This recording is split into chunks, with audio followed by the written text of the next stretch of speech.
Hello, welcome back to the channel. Today, we're diving straight into how to use Todoist for managing your side projects. Let's get started. First up, you'll want to create a new project.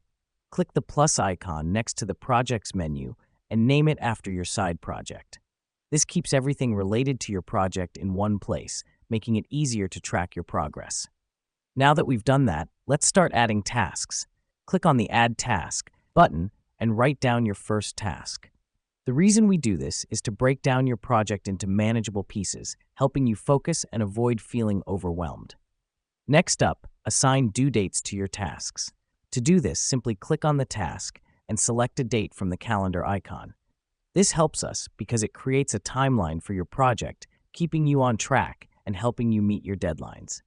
Now let's add labels. Click on the task and select the label icon to create and assign labels.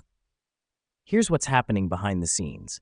Labels allow you to categorize your tasks based on context, priority, or any way that suits your workflow, giving you a clear overview of what needs to be done.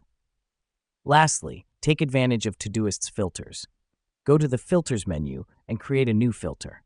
You can set filters based on task priority, due date, label, and more. Let me explain why this matters. Filters help you focus on the most important tasks, ensuring that you're always working on what matters most. And that's it. With these steps, you've got a robust system for managing your side projects using Todoist. Thank you for joining us today. Until the next time, happy organizing.